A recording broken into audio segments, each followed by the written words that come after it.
Probably the most memorable day was October 4th, 1993, when Sergeant Roger Motley was killed.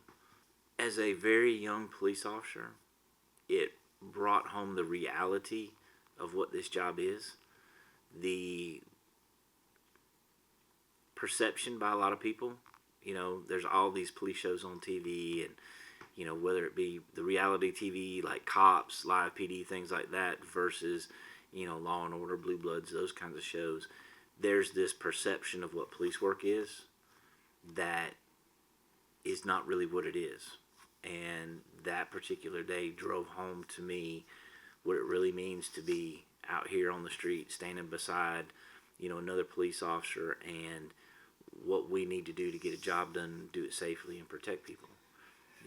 That particular day, he was called on to, check on the welfare of a child, and all he was doing was checking to make sure that that kid was okay, and he was killed for it.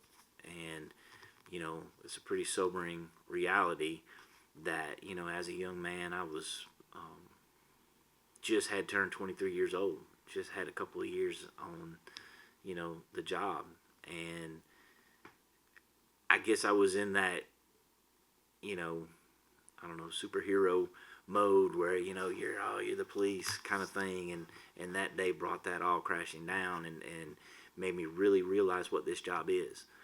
And the type of man that Roger Motley was he was always willing to give you everything he had so that you could go out and do your job, whether it be him allowing young officers on patrol to borrow his bulletproof vest, which he didn't have the day that he was killed. His knowledge, anything. He made sure that he was teaching and providing us the tools we needed to do our job. And over the years, I've really focused on that, that mentality of taking care of the men will take care of the mission.